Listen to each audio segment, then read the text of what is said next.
hari ini, saat ini, kita menjadi wanita yang lebih baik?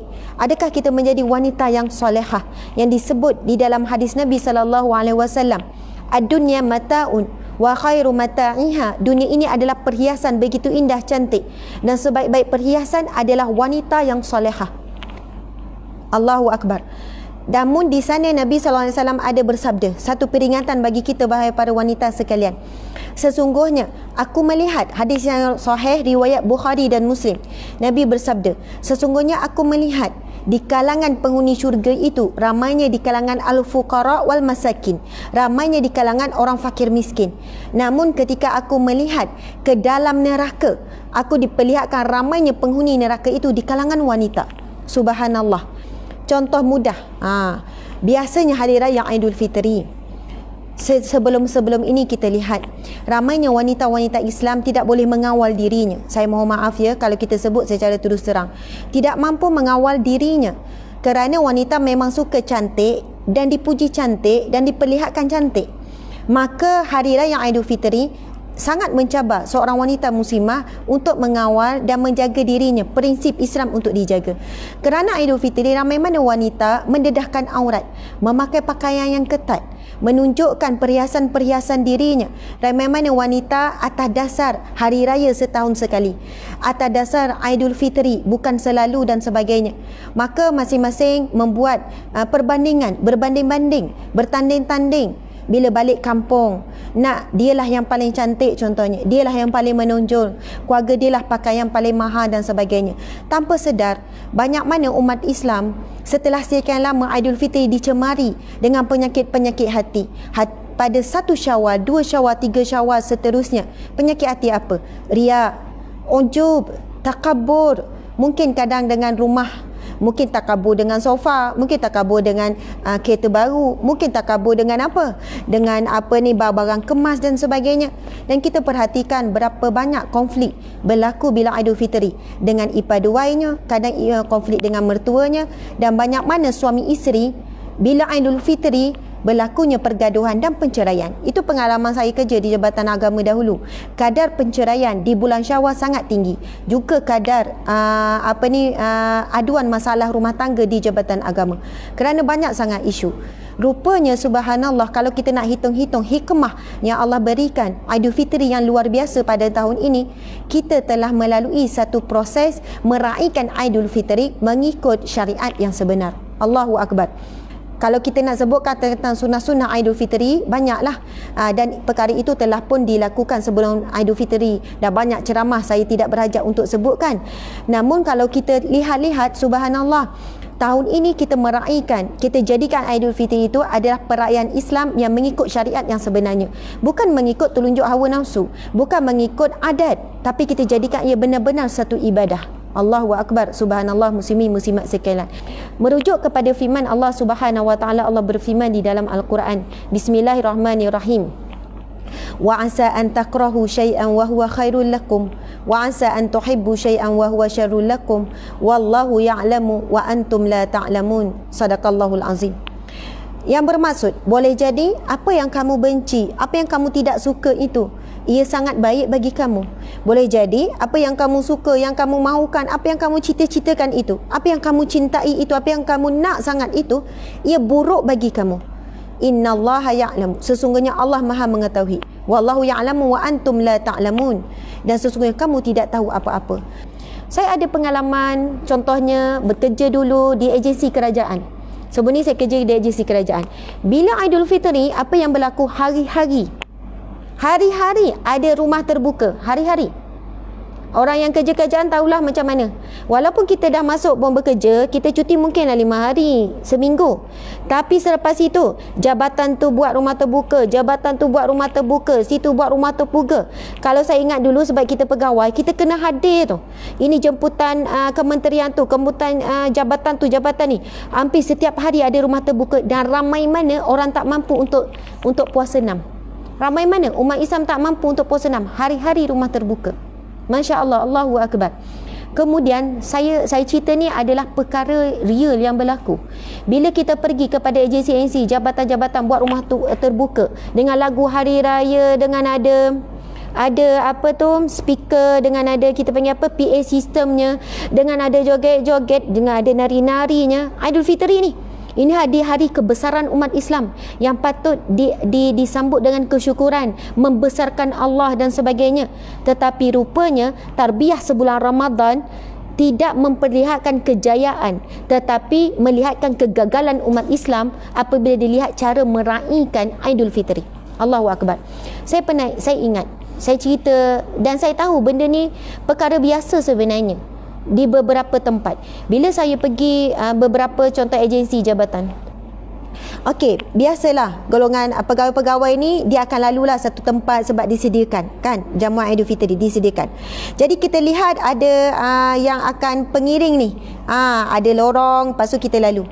Pengiring-pengiring ada di kalangan staf lelaki, ada di kalangan staf perempuan, dan semuanya Muslim. Bukan non-Muslim. Hari raya, okey, semuanya Muslim. Tunggu dengan pakaian hari raya yang sangat cantik, dengan gaya masing-masing dan sebagainya. Bila saya lalu, okey, kita tengok, kebetulan kat depan ni ada orang-orang besar yang lain kan, tapi Muslim juga. Dan bila dihulurkan tangan, semua bersalaman. Dan kita tahu mereka bukanlah sebuah keluarga, bukan ada hubungan apa, tapi atas dasar kerja. Salam-salam tanpa berlapik, dan kita tahu hukumnya adalah haram. Kemudian kita pula lalu ke belakang, kita pun angkat tangan macam ni. Saya fikir ini negara Islam, ini pemimpin Islam, ini orang Islam, ini sambutan Aidilfitri orang Islam. Tapi betapa bebasnya saling bersalaman atas dasar apa? Hubungan Aidilfitri. Atas dasar apa? Sambutan Aidilfitri. Allahu Akbar, Masya Allah. Saya ketika tidak mampu pun untuk menegur. Tak mampu nak tegur. Mana boleh salam? Kenapa perlu salam? Alah, sekadar sambut Aidilfitri. Kenapa kita menghalalkan perkara yang haram? Dan saya tahu ramai mana yang datang mengadu pada saya, Ustazah, saya nak mula berubah. Tapi ahli keluarga saya bila balik kampung, terutamanya raya, mereka duduk dengan bebasnya. Duduk dalam satu rumah, ipaduai, tak tutup aurat. Bila sampai satu Aidilfitri, semua kena salam. Tak salam kata sombong. Macam mana saya nak buat, Ustazah? Saya kata, berdoalah dengan Allah, minta dengan Allah supaya pada tahun ini kamu tidak bersalam dengan orang yang ajnabi. Maksudnya orang yang haram untuk bersalam. Ustazah, tapi keluarga saya dah biasa macam tu, keluarga besar, bila raya gini, kalau saya buat macam tu, mesti orang kata saya sombong, saya tunjuk baik.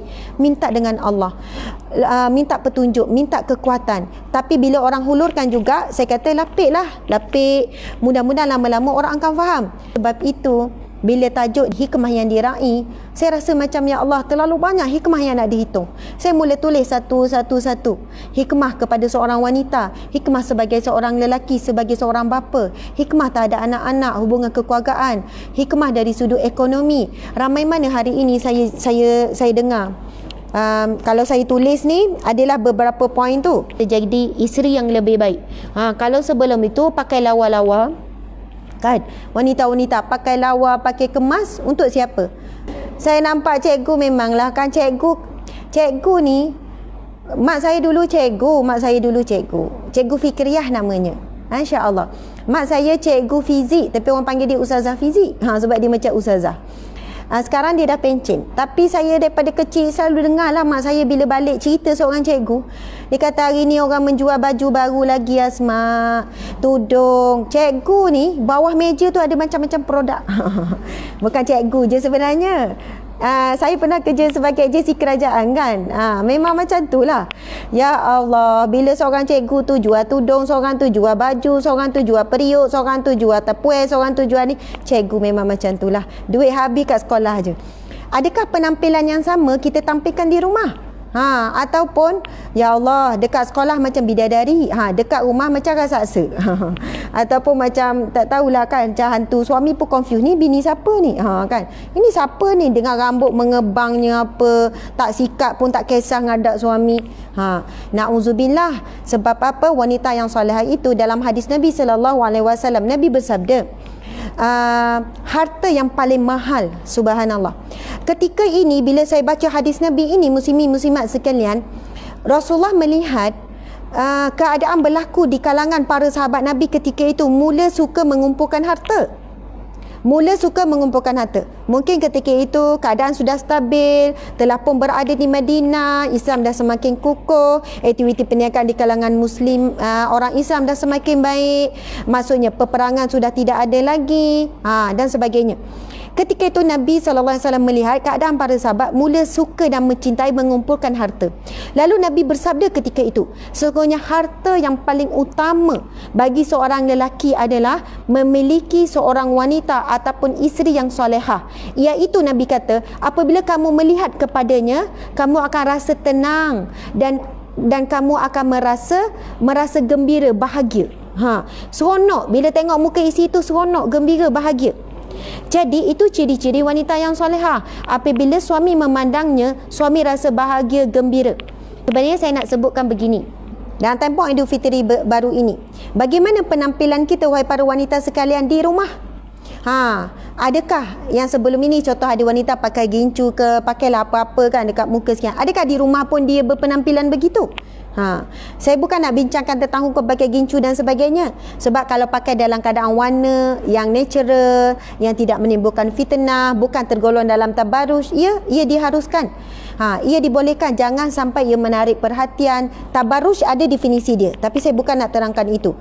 Cuma saya tanya, adakah wanita berada di rumah dia memberi penampilan yang menarik, penampilan yang cantik, yang indah, yang sedap mata memandang pada suaminya? Saya nak cerita satu kisah benar. Hikmah yang diraih lah ni kan, kisah benar. Masa tu masa PKP di bulan Ramadan, tiba-tiba ada seorang wanita beri salam di luar rumah, suara wanita. Ini bukan cerita hantu, cerita biasa ni. Sebab berlaku pun siang hari. Kalau malam tu lain sikit kan. Tiba-tiba kedengaran suara wanita. Macam tu, tak. Ni biasa je bagi salam. Assalamualaikum, Assalamualaikum, Assalamualaikum. Ni kat rumah saya lah, dekat Seremban kan. Lepas tu suami saya pun tengok saya tengok suami saya. Sebab musim PKP kan dilarang untuk keluar. Masa tu masih ketat lagi. Kemudian saya kata, siapa ni? Mesej tak ada, apa tak ada, datang mengejut. Kemudian saya pun intai, saya kata, jawablah salam. Saya kenal lah dia, subhanallah, saya kenal jemaah, muslimah, seorang wanita yang solehah, seorang wanita yang baik lah. Dia datang mengejut. Itu satu adab yang kurang baik lah. Maksudnya dia datang mengejut bagi salam. Dia kata, Ustazah, saya nak jumpa Ustazah sekejap. Saya nak sangat jumpa Ustazah, tolong Ustazah. Saya perlukan sangat, japat sekejap pun tak apa. Saya pun minta izin dengan suami, bang boleh ya jumpa sekejap ya dekat luar rumah ni, bawah garaj ni, boleh ya bang? Suami saya pun macam okey, suami saya kata tak apalah sekejap, mungkin orang yang sangat terdesak, sangat memerlukan. Kemudian saya pun jumpa kat luar, saya tegur dulu, saya kata sebab dia kakak, saya panggil dia kak, dalam keadaan begini, dan kalau pun tak keadaan begini, adab kita bertamu, kita bagi tahu dulu, mungkin saya dalam keadaan tak sesuai, mungkin dalam situasi sekian-sekian. Lalu dikata, Ustazah, saya minta maaf banyak-banyak, tapi akak dah buntu dah nak buat macam mana. Akak dah tak tertentu arah dah, akak sedih sangat dah ni. Saya dah faham dah, biasa kalau wanita cari datang sampai ke rumah ni, dan sebenarnya jaranglah yang datang, yang macam betul-betul nekat saja. Dia betul-betul dalam keadaan sedih, duka cita, dan mesti nak cerita masalah rumah tangga, tak ada cerita lain.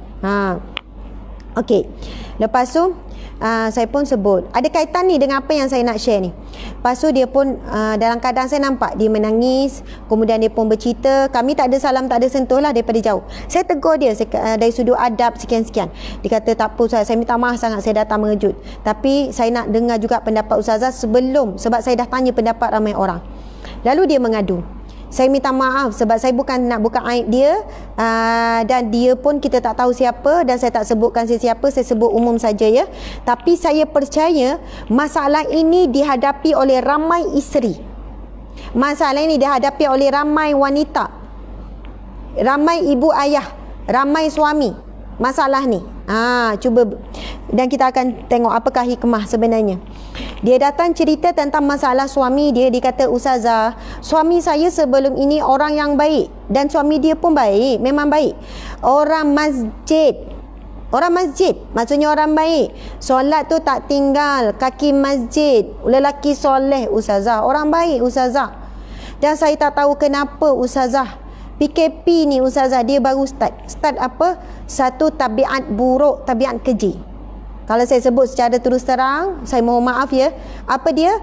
Ketagihan video lucah, melihat pornografi. Allahu Akbar. Ada orang dia semakin teruk, semakin dahsyat. Hubungan dengan Allah semakin teruk, semakin dahsyat. Ramadan dia pun lebih dahsyat, lebih teruk daripada Ramadan sebelum ini. Ada orang semakin baik, semakin kuat hubungan dengan Allah, semakin banyak masa dengan Al-Quran, semakin banyak zikir, dia jadi seorang ibu yang lebih baik, bapa yang lebih bertanggungjawab, hubungan dengan anak-anak bonding makin baik, hubungan suami isteri semakin baik. Tapi ada yang berlaku sebaliknya ya tuan-tuan puan-puan. Suami isteri semakin kuat bergaduh, anak-anak dengan ibu ayah semakin jauh, buat hal masing-masing yang asyik dengan telefon. Anak-anak yang tidak pernah tengok pornografi semakin teruk. Saya nak bagi tahu peningkatan kadar pornografi ataupun melihat video lucah di Malaysia, saya tak ingat tahun bila ya. Saya pernah baca statistik ni tahun 2018 ke 2017, saya tak ingat. Antara pelayar pornografi paling tinggi di Asia adalah Malaysia. Ustazah, saya tak boleh terima suami saya ni. Ustazah, saya jijik Ustazah, saya rasa kotor, saya rasa saya benci, saya rasa ni dia melepaskan amarah dia melepaskan marah dia. Dia melepaskan kesedihan dia. Saya nak buat macam mana Ustazah? Saya tahu dia tengok, saya tengok dia save dalam telefon dia. Sebelum ni tak pernah tengok benda tu Ustazah. Dia orang masjid Ustazah, tapi mungkinlah sebab dia dah lama tak pergi masjid, dia tak solat jemaah dulu, lingkungan dia orang-orang baik, orang-orang soleh. Saya tak tahu macam mana dia boleh jadi macam ni Ustazah. Dia tak tidur malam sampai, dia ceritalah suami dia, sampai 2 pagi 3 pagi Ustazah. Bahkan bulan Ramadan pun sama Ustazah. Macam mana ni Ustazah? Perkara ni, masa dia cerita, saya bagi dia cerita, bagi dia luah sekejap. Saya kata macam ni, saya sebut saya panggil Kak, macam ni Kak, apa yang akak rasa pada suami sekarang? Apa yang akak rasa? Saya rasa jijik, saya rasa macam dia bukan suami saya yang dulu. Saya rasa apa yang patut saya buat Ustazah? Saya tak boleh hiduplah dengan dia. Saya tengok dia dengan ni, dia solat dah lambat, dulu dia banyak baca Quran, dulu dia orang masjid. Ini saya cerita bukan orang yang terlalu tua ni, umur lebih kurang 40 lebih. Masya Allah, Allahu Akbar. Kesan ya, kesan. Ini tak cerita anak-anak apa semua, saya cerita orang tua ni, kisah orang tua ni yang berlaku ni. Allahu Akbar. Lepas tu saya kata, saya macam ni, pertama Kak, ujian yang berlaku ini, ujian suami ini, bukan akak jangan tengok perkara yang berlaku ini teguran ataupun ujian ini kepada suami saja, tapi ujian ini sebenarnya untuk akak sendiri juga. Dia kata, kenapa Ustazah? Kenapa Ustazah cakap macam tu? Saya kata macam ni. Yang pertama, subhanallah, bila kita menghadapi ujian, puan hadapi ujian, akak hadapi ujian suami yang ada masalah macam ni, ketagihan pornografi, macam mana ni? Pertama, redha dulu. Redha dengan Allah, redha dengan ujian Allah, ketetapan Allah. Sebab redha adalah pintu permulaan kepada jalan-jalan penyelesaian. Ustazah, saya redha Ustazah. Okey, memang akak mudah nak cakap redha, tapi redha itu bukan pada lidah, pada action, pada tindak balas. Apa tindak balas akak pada suami? Ya, saya marah, saya kata, saya jadi tinggikan suara. Suami saya tak pernah tinggikan suara Ustazah. Saya tinggikan suara, saya rasa macam ni, saya tak nak layan dia, apa semua. Saya tak suka, saya rasa ni. Okey, itu bukan tanda ataupun tidak balas orang yang redha dengan ketetapan Allah. Allahu Akbar. Puan kena tengok, puan kena pandang suami itu orang yang sakit. Orang yang sakit. Contoh macam ni lah, seorang ibu, seorang ayah, kalau ada anak dia tu sakit apa? Sakit terlibat dengan dadah. Orang dadah memang dia tidak boleh mengawal dirinya. Ibu ayah kalau tengok anak itu dengan rasa jijik, anak isak dadah, kau ni anak tak guna, kau tak ni, dia akan marah, ungkit-ungkit. Mak bersangka kau dengan baik, kau ambil dadah kau ni, kunci dalam bilik gini. Tapi kalau ibu ayah ini melihat anak itu anak yang sakit, dan orang yang sakit biasanya perlu dibantu, subhanallah, maka ibu ayah ini akan terus tetap menyayangi, mencintai anaknya, menjadikan rumahnya tempat yang paling selamat berbanding tempat-tempat di luar.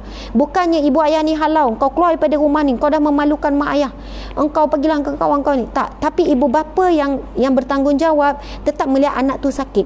Nak, macam mana pun engkau baliklah rumah ni rumah kau, macam mana pun baliklah kepada mak ayah, kau jangan rasa takut, baliklah macam biasa. Subhanallah. Maka anak ini merasakan ibu bapanya lah tempat untuk dia kembali, untuk merawat, untuk pulih dan sebagainya. Subhanallah. Jadi saya kata puan kena tengok suami sekarang adalah pesakit. Orang sakit memang dia tak sedar diri. Orang sakit memang dia lupa. Jadi bila puan tengok suami sedang sakit, sakit apa? Yang sakit adalah jiwanya sekarang. Yang sakit adalah rohaninya sekarang. Sekarang nafsunya sedang menguasai dirinya. Maksudnya tak boleh nak mengawal dirinya. Rasa terjebak dengan pornografi, rasa nak tengok, tak tengok rasa ni, bila tengok berjam-jam sampai 2-3 pagi duduk layan benda tu, kemudian buat perkara-perkara haram yang lain, contohnya melakukan masturbation, istimta, onani yang kita sebutkan, itu haram ya hukumnya, sampai masalah rumah tangga sekian-sekian. Jadi sekarang ini, pertama, puan kena tengok suami sedang sakit, dan saya tanya puan sayang tak suami? Saya sayang ustazah, kami dah kahwin hampir 20 tahun, dengan anak semua saya sayang suami saya ustazah. Ada tak perkara-perkara baik suami dah tempoh perkahwin? Ya ustazah, suami saya baik sebelum ni ustazah. Dia bertanggungjawab tak? Ya, dia suami yang bertanggungjawab ustazah. Jadi jangan sebab dia sakit hari ini, puan mula benci dia, puan lupa kebaikan dia, puan lupa diri dia yang lama. Jadi sekarang Allah sedang uji puan. Suami puan sedang sakit. Bagaimana puan nak berhadapan dengan orang sakit? Adakah puan nak sakit sama? Sekarang puan sama-sama sakit ni. Puan ada penyakit hati juga. Maksudnya puan marah, tengking suami tinggi ni, dah cakap perkara-perkara yang saya dah tak hormat awak tak layak dihormati, macam-macam perkataan kesat contohnya kan. Jadi pertama, subhanallah, redha sungguh-sungguh dan kena action sebagai orang yang redha. Kedua, subhanallah, banyakkan solat taubat. Mungkin ini adalah kerana dosa kita sendiri. Kita banyak dosa tak puan? Ya ustazah, saya banyak dosa. Saya tahu saya banyak dosa. Ya, saya kata saya pun banyak dosa. Kadang ujian yang datang itu adalah kerana Allah nak kita kembali. Tapi kita nampak suami yang perlu kembali kepada Allah. Itu silap kita. Kita rasa, ustazah macam mana nak kembalikan suami? Macam mana nak suami berubah? Sebenarnya pertama, Allah nak kita berubah. Bertaubatlah dengan Allah, mohon ampun dengan Allah, sekian-sekian. Lepas tu ketiga saya kata, puan, seterusnya saya kata, puan jangan, yang ketiga, puan jangan nak boykot suami nak ni. Buat je ayat macam biasa. Layan dia dengan terbaik dan mungkin lebih baik. Kemudian saya sentuh juga, ini yang kaitan tadi tu pasal penampilan. Saya kata, cuba puan muhasabah. Kemungkinan besar puan, mungkin kerana penampilan kita kepada suami sudah tidak menarik. Kalau saya sebut ayat ni, ramai orang perempuan tak suka ni, tak puas hati. Apa ni ustazah ni, suami buat macam tu, salah isteri pula. Ini masalah kita. Masalah kita, kita tidak mahu mengubah diri kita, kita nak orang je berubah. Kedua, kita tidak berani ataupun kita tidak mahu meletakkan keburukan yang berlaku di atas bahu kita sama. Tapi saya cakap tu serang je. Saya kata puan, saya minta maaf puan. Kadang-kadang kita orang perempuan ni jadi isteri sebab dah lama benar jadi isteri. Dah 15 tahun, dah 20 tahun, dah lupa nak jadi isteri macam awal-awal kahwin dulu. Sebab apa? Di antara ciri-ciri wanita yang solehah, ia membantu suaminya menundukkan pandangan matanya kepada yang haram. Membantu suaminya daripada melalukan nafsunya kepada yang haram kepada yang halal. Lepas tu saya jelaskan, penampilan kita kena jaga puan. Mungkin kita perlu makan, ada makanan-makanan untuk kesihatan kita. Mungkin kita perlu bersenam contohnya, supaya dapat berat badan yang baik, yang sehat. Mungkin kita perlu sekian-sekian. Saya sebut, saya kata mungkinlah kita perlu pakai produk apa-apa untuk kulit kita lebih bersih. Mungkinlah kita perlu memakai pakaian yang sekian-sekian yang suami kita suka pandang. Masya Allah, Allahu Akbar. Sebab saya perundingan rumah tangga, saya bercakap real puan-puan. Saya bukan cakap teori-teori, saya cakap benda yang real. Sebab saya hadapi masalah aduan rumah tangga dulu, suami yang mengadu isteri tak, ni kenapa suami, bila isteri mengadu suami ketagih video lucah, kita panggil sekian-sekian, suami tak nak sentuh isteri. Suami dia cakap tu serang, minta maaf lah ustazah, saya memang dah tak ada perasaan, saya tak lalu dengan isteri saya ni, gini. Bila dalam sesi kaunseling, memang suami isteri akan betul serang. Lepas tu saya akan kata, kalau encik nak sekian-sekian dengan isteri, encik kena belanja, encik kena keluarkan belanja. Saya dah usaha saya bagi, tapi dia berhabis duit kot lain. Saya suruh beli tu, saya suruh beli, saya suruh dia jaga diri, saya hantar ni sekian-sekian. Saya kata, saya nak cakap muslimat, wanita sekalian, kita melabur duit, habiskan duit untuk diri kita, untuk kecantikan, untuk suami, untuk jaga kesihatan dan sebagainya, kesihatan dari sudut seksual dan sebagainya. Ia adalah bukan pelaburan yang sia-sia. Ia mengandung ibadah dan pahala. Allahu Akbar. Bercantik-cantik, berindah-indah di luar, untuk tarik lelaki di luar, hukumnya dosa. Tetapi bila kita berindah, berhiaya, bercantik-cantik untuk suami, 24 jam di rumah, pahala. Suami tengok 2-3 kali, ingatkan siapa? Oh, bini sendiri, Masya Allah. Saya sebut pada wanita tu, saya kata, puan tengok, cuba juga ubah dari sudut ni. Dari sudut dengan Allah, doa ya. Saya pun kita kongsilah.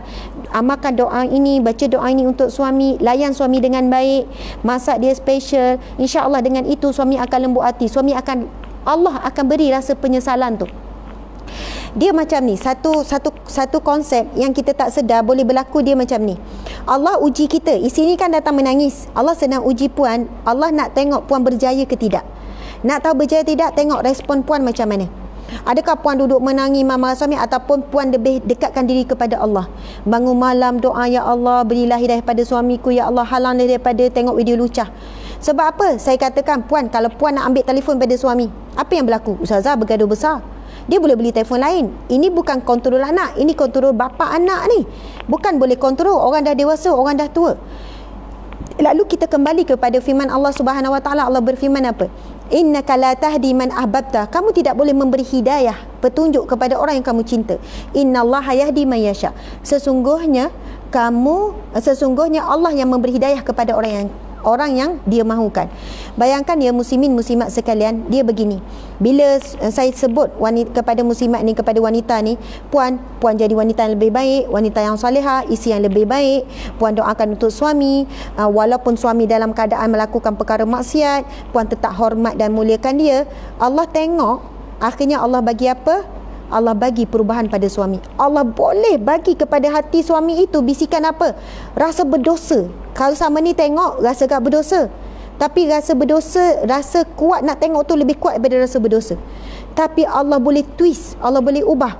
Bila tengok rasa berdosa, rasa pahit, ataupun berlaku sesuatu dalam kepada suami. Mungkinlah berlaku apa-apa, kita tak tahu apa yang berlaku. Mungkinlah aksiden kecil ke, sakit ke, apa ke, yang menyebabkan suami tu menyesal, akhirnya tinggal terus tengok pornografi. Saya kata pada puan tu, saya tak tahu bagaimana Allah akan bantu menyelesaikan masalah puan, tapi percayalah, dengan kita sendiri kembali kepada Allah, lebih dekat dengan Allah, dan kita berubah menjadi isteri yang lebih baik. Jaga penampilan, cuba menjadi isteri yang menarik perhatian suami, berpenampilan yang menarik, bukan hanya menarik orang luar dan sebagainya. InsyaAllah kita tergolong di kalangan wanita yang solehah. Mudah-mudahan para wanita yang ada bersama kita menjadi wanita yang lebih solehah, wanita yang lebih baik, ibu yang lebih baik, insya-Allah, hamba Allah yang lebih baik. Dan kepada para lelaki yang turut sama hadir dalam kuliah kita pada pagi ini, mudah-mudahan kita doakan tuan-tuan menjadi suami yang soleh, bapa yang misali, jadi contoh kepada anak dan isteri. Dan kalian, wahai para bapa, para lelaki sekalian, membayangkan diri kalian sedang memimpin ahli keluarga, isteri, anak-anak untuk masuk ke syurga Allah sekeluarga. Subhanallah, terima kasih kepada semua pihak dan terima kasih kepada semua hadirin hadirat yang turut sama hadir, tidak berganjak. Selamat Hari Raya Aidilfitri. Tiba-tiba tu kan. Sebab raya kan sebulan, Syawal kan sebulan. Jadi kita nampak kemudian tu mula lagu-lagu raya lah macam-macam. Selamat menyambut Aidilfitri Mubarak dengan ucapan yang sebagaimana diucapkan oleh para sahabat, taqabbalallahu minna wa minkum taqabbal ya karim, minna wa minkum taqabbal ya karim. Subhanallah, yang bermaksud mudah-mudahan Allah menerima amalan kami dan amalan kamu. Amalan apa? Sepanjang bulan Ramadan, sebelum ini dan sebagainya. InsyaAllah kita benar-benar menghayati raya ni. Lepas ni boleh ziarah dan sebagainya dan keadaan terkawal dengan mengikut syariat, mengikut kehendak Allah, insya-Allah. Sekian daripada saya mohon maaf salah dan silap.